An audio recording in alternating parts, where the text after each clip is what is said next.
There is a question hidden inside the pages of Scripture that almost nobody asks. How did Solomon become wealthier than every king who came after him? Not richer than a few neighboring rulers, richer than entire kingdoms, richer than dynasties that controlled armies, trade routes, mines, and vast territories. Most people assume the answer is simple. They point to the gold. After all, the Bible records that hundreds of talents of gold flowed into Solomon's kingdom every year. His throne was covered in ivory and gold. His palaces were legendary. Silver became so common in Jerusalem that it was considered almost ordinary. But there is a problem with that explanation. Gold was not unique to Solomon. Other kings possessed gold. Other empires controlled trade. Other rulers collected taxes. Yet none achieved what Solomon achieved. So what was different? The answer is so unexpected that many people read directly past it. Solomon's greatest asset was not gold. It was not land. It was not labor. It was not even political power. His greatest asset was a mathematical principle, a pattern, a structure, a way of organizing resources that transformed ordinary wealth into multiplying wealth. This principle appears repeatedly throughout his writings. It appears in Proverbs. It appears in Ecclesiastes. It appears in the way he governed. It appears in the way he built trade networks. And once you see it, you begin to realize that Solomon was not merely collecting wealth, he was engineering it. While most people focused on accumulation, Solomon focused on allocation. While others tried to earn more, Solomon concentrated on positioning what he already had. And that distinction changed everything. What makes this even more fascinating is that the same mathematical logic continued to appear thousands of years later among some of history's most successful investors, business builders, and wealth creators. Different centuries, different economies, different technologies, yet the same underlying pattern. By the end of this teaching, you will understand why Solomon's wealth was never the miracle. The miracle was the equation behind it. And once you understand that equation, you may never look at money, investing, saving, or building wealth the same way again. To understand the equation, we first need to understand the scale of Solomon's wealth. Most people have heard that Solomon was rich. Few realize how extraordinary his wealth actually was. According to 1 Kings 10:14, Solomon received 666 talents of gold in a single year. That figure does not include taxes, trade profits, gifts from foreign rulers, agricultural production, livestock, silver, precious goods, or the enormous value generated by his commercial networks. The gold alone was staggering, yet the Bible does something very interesting. Immediately after mentioning these numbers, instead of focusing on treasure, Scripture begins describing systems, trade routes, merchant fleets, international partnerships, supply chains, commercial agreements, movement. This detail is easy to overlook. Most readers see the gold and stop there. Solomon looked beyond the gold. He understood something that many people still fail to understand today. Money is not wealth. Money is evidence of wealth. Real wealth is the machine that produces the money. Imagine two people. One receives a large fortune and locks it away. The other builds systems that continuously generate value. At first, the wealthy heir appears richer. Years later, the builder often surpasses him. Solomon was a builder. His kingdom sat at one of the most strategic crossroads in the ancient world. Goods moving between Africa, Arabia, Asia, and the Mediterranean passed through routes influenced by his administration. But geography alone does not explain his success. Many nations occupied strategic locations, many rulers inherited opportunities. Most failed to multiply them. Solomon multiplied them because he thought differently. He did not view wealth as something to possess. He viewed wealth as something to organize. That distinction is the beginning of the impossible mathematics. Most people ask, how much do I have? Solomon asked, how is what I have positioned? Most people focus on accumulation. Solomon focused on structure. Most people see wealth as a destination. Solomon treated it as a flow. This is why his prosperity expanded while others stagnated. The gold was merely the visible result. The invisible cause was the architecture beneath it, and once we begin examining that architecture, we discover the first number in Solomon's equation, a number so simple that many dismiss it, yet powerful enough to preserve wealth across generations, economic collapses, wars, and uncertainty. The first number in Solomon's equation is not complicated. In fact, that is precisely why most people ignore it. Human beings are naturally attracted to complexity. We assume that extraordinary results must come from sophisticated strategies, secret knowledge, or rare opportunities.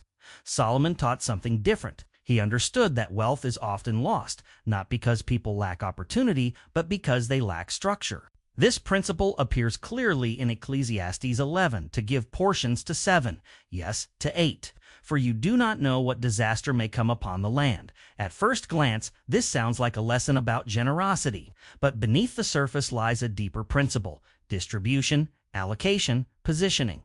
Solomon understood a reality that every generation eventually discovers. The future is unpredictable. No one knows when markets will shift.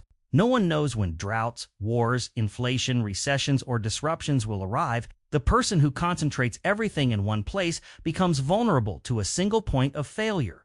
The person who distributes wisely becomes resilient. This is where the mathematics begin. Imagine two farmers. The first plants every seed in one field. The second plants across multiple fields. If disaster strikes one location, the first farmer loses everything. The second farmer suffers damage but survives. Survival is not exciting. It does not create headlines. But survival creates something far more valuable. Time, and time is the secret ingredient behind every great fortune.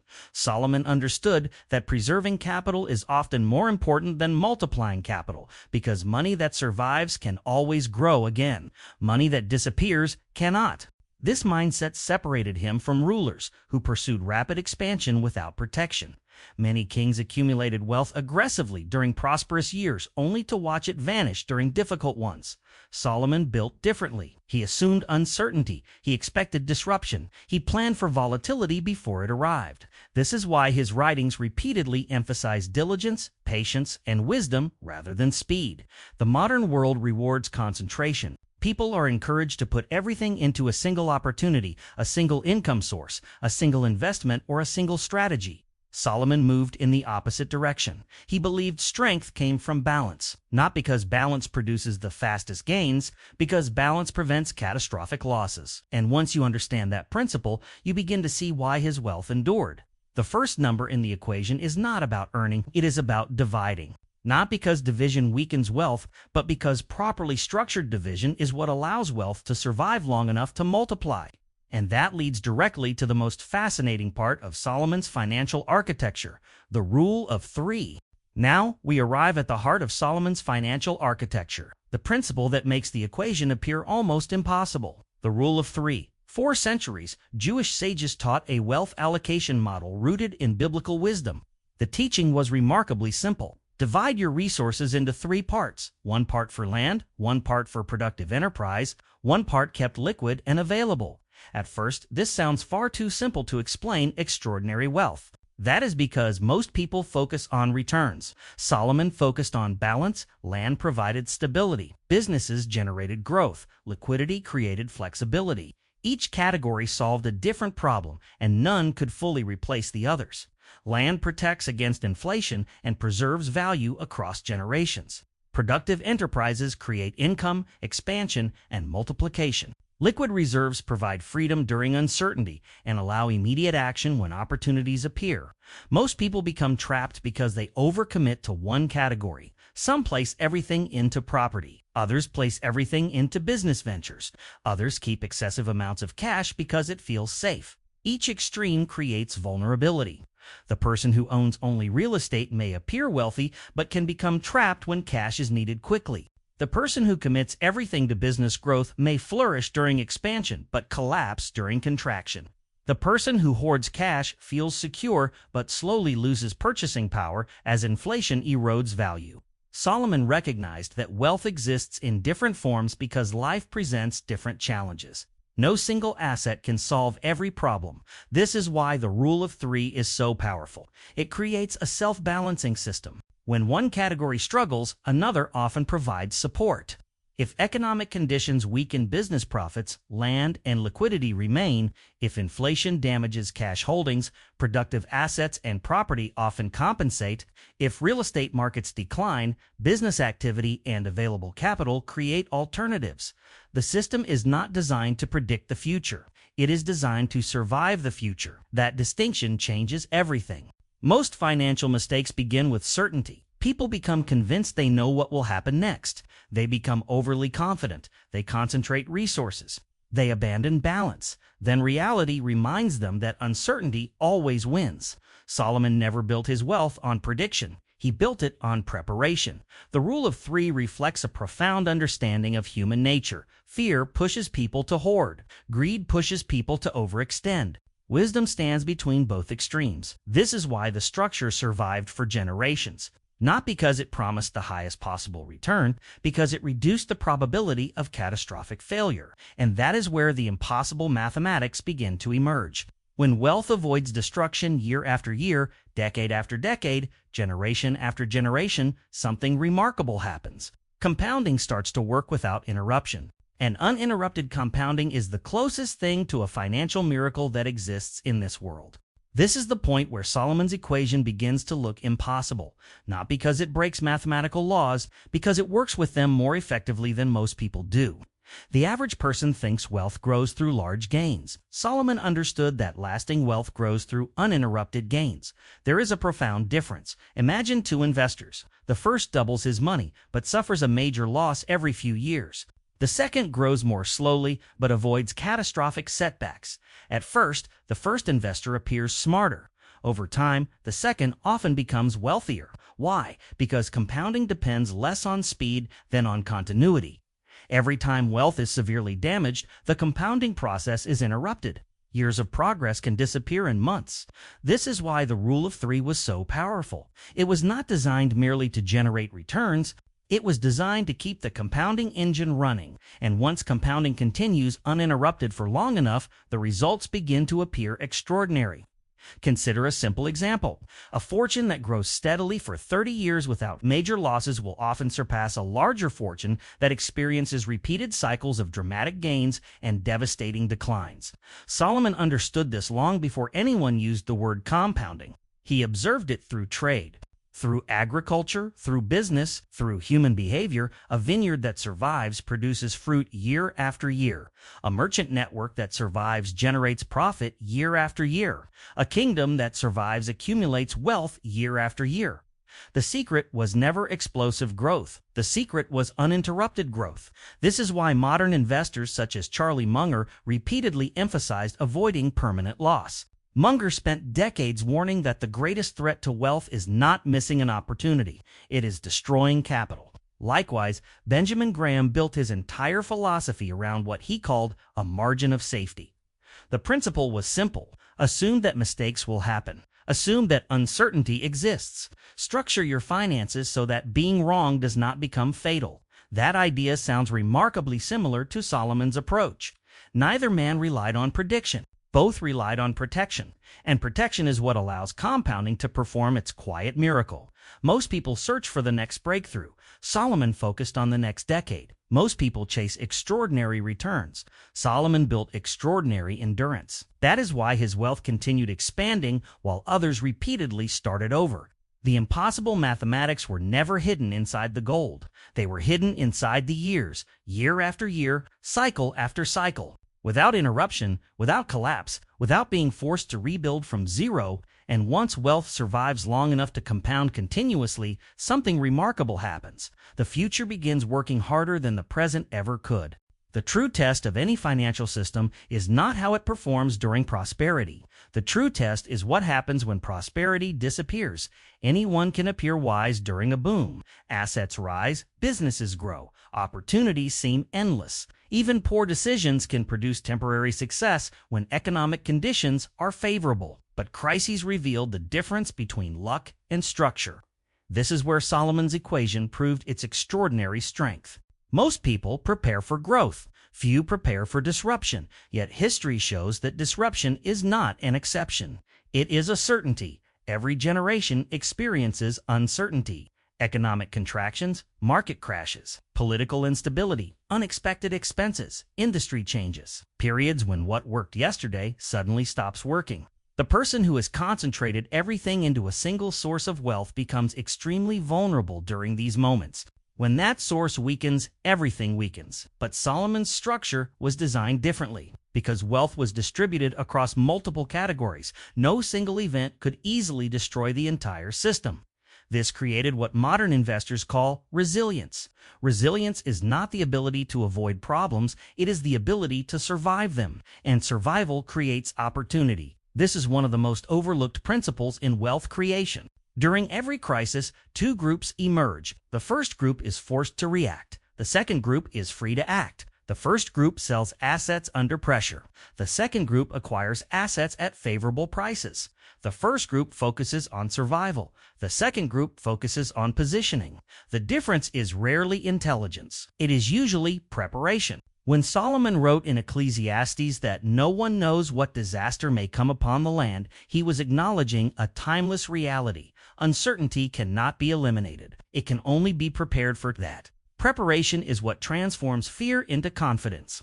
When you maintain stability, productive assets, and available liquidity, you gain something incredibly valuable: options. Options are the hidden currency of wealth. The ability to wait, the ability to choose, the ability to act without desperation. Most financial mistakes occur when people lose their options. They are forced to sell, forced to borrow, forced to accept unfavorable terms, forced to make decisions from fear. Solomon's equation reduced that risk. Not because it guaranteed prosperity every year, because it prevented temporary difficulties from becoming permanent disasters.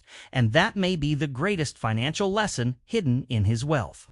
The goal is not to build a fortune that shines during perfect conditions. The goal is to build a structure that remains standing when conditions become imperfect. Because those who remain standing after the storm are usually the ones who inherit the opportunities left behind. Perhaps the most remarkable part of Solomon's equation is that it was never designed for one lifetime. It was designed for multiple generations. Most people think about wealth in terms of personal success. Solomon thought in terms of legacy. This perspective appears clearly in Proverbs 13:22. A good man leaves an inheritance to his children's children. Notice what the verse does not say. It does not say a good person leaves an inheritance to his children. It says his children's children. The focus extends beyond the immediate generation. Solomon understood that true wealth is measured not by what you accumulate during your life, but by what survives after you are gone. And history reveals a painful reality. Most fortunes do not survive. Studies consistently show that a large percentage of wealthy families lose their wealth by the second generation, and most of what remains disappears by the third. Why does this happen? The answer is surprisingly simple. The money is transferred. The method is not. The first generation learns discipline through struggle. The second generation enjoys the results. The third generation often inherits resources without understanding the principles that created them. Eventually, the wealth disappears. Not because the family lacked money, because it lacked wisdom. Solomon recognized this danger thousands of years ago. That is why his writings repeatedly emphasize instruction, understanding, and knowledge. The goal was never merely to pass down assets. The goal was to pass down the equation.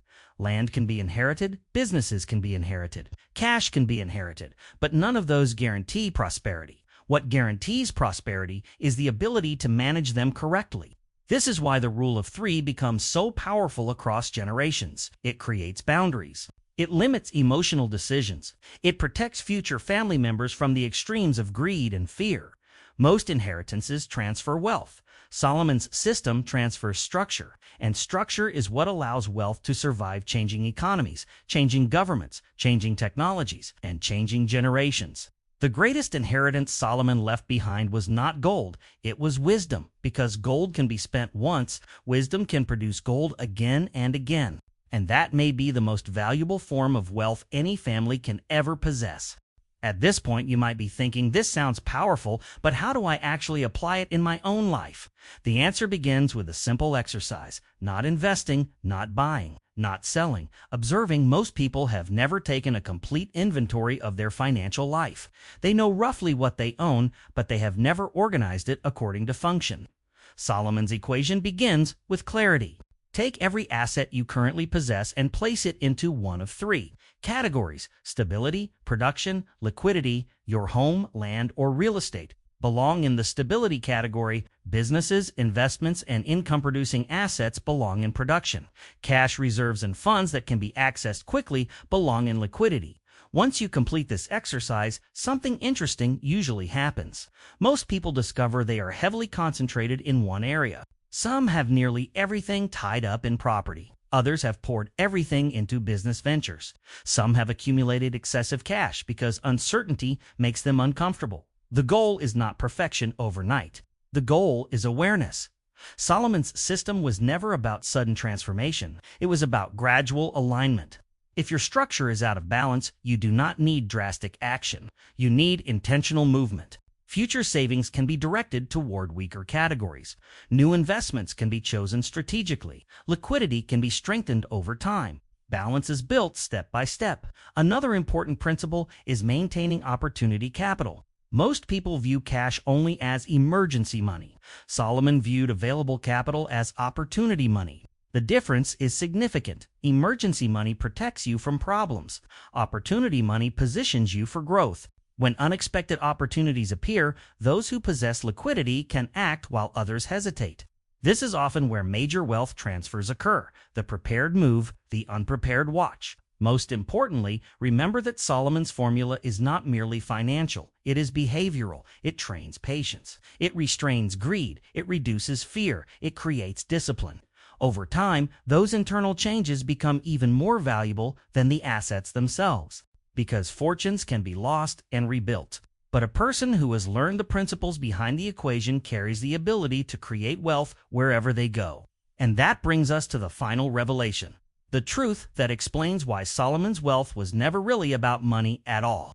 After examining the gold, the trade routes, the fleets, the businesses, the land, and the famous rule of three, we arrive at a surprising conclusion. The wealth was never the miracle. The structure was. Most people spend their lives searching for a financial breakthrough, a better investment, a larger salary, a faster path, a hidden opportunity. Solomon searched for something different. He searched for wisdom. That is why Proverbs repeatedly places wisdom above silver and understanding above gold, because wealth without wisdom eventually disappears. Wisdom without wealth can create it again.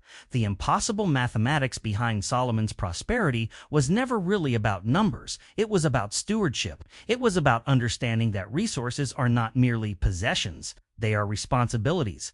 Money was not his master. It was his servant. Land was not his identity.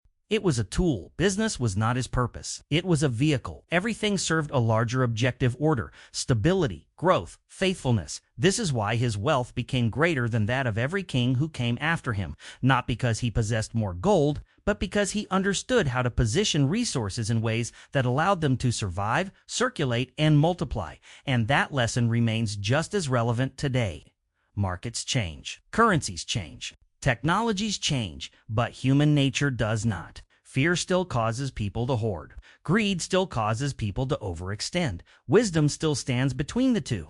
The greatest financial freedom comes when you stop chasing wealth and start building structure, because structure creates resilience. Resilience creates longevity. Longevity allows compounding, and compounding transforms small acts of wisdom into extraordinary results over time. That was Solomon's true secret. Not a hidden treasure, not a lucky opportunity, a timeless equation built on wisdom, balance, and stewardship. And perhaps the most powerful realization of all is this: the same principles that built his wealth are available to anyone willing to practice them today.